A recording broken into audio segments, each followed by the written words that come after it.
La mobilisation contre le mariage a été un prétexte pour un front commun de la droite et de l'extrême droite.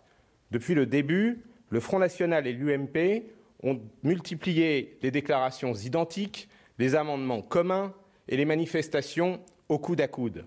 La droite et l'extrême droite ont forgé leur union dans un combat d'intolérance contre une partie des Français, contre les homosexuels. Gilbert Collard, existe-t-il, comme le dit Harlem Désir, un front commun entre l'UMP et le Front National? Non mais d'abord il est complètement fêlé ce prof Harlem. Il n'y a pas de front contre les homosexuels. Moi j'ai le plus grand respect pour les homosexuels.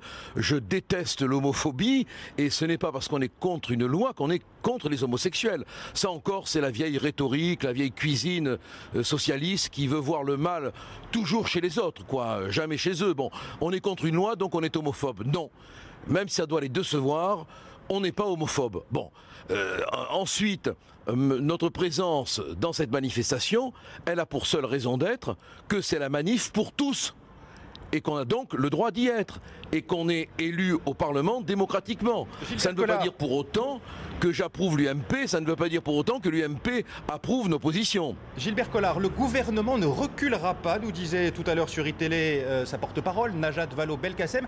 À quoi sert donc encore de contester, de manifester ?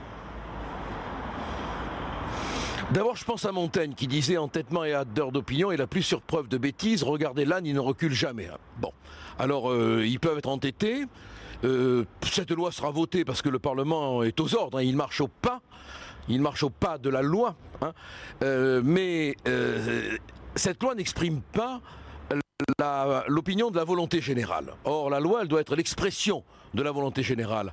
On a donc le droit de dire que la volonté générale n'est pas respectée par cette loi. Ce qui ne veut pas dire qu'on a une position de lutter contre la loi quand elle est votée. On est des républicains et on respecte la loi. Mais quand on arrivera au pouvoir, cette loi sera abrogée, avec le respect bien sûr des droits acquis. Mais on a le droit de faire ce que les socialistes ont toujours fait, utiliser le droit de manifester pour faire entendre simplement, d'une manière légale, notre opinion. Et ça ne veut pas dire pour autant qu'on est un ramassis de xénophobes, de méchants, de haineux. Pas du tout. Il y a une loi qui est en train de créer une fiction légale. C'est quand même ça qui est extraordinaire et qu'on ne veut pas voir. Tout simplement pour remercier les électeurs qui ont permis à M. Hollande d'avoir le petit pourcentage supplémentaire qu'il a fait élire. Et qui est une loi qui crée une fiction en ce sens qu'on décide qu'un homme et un homme, une femme et une femme équivalent à un homme et une femme. Bon, c'est un bouleversement colossal.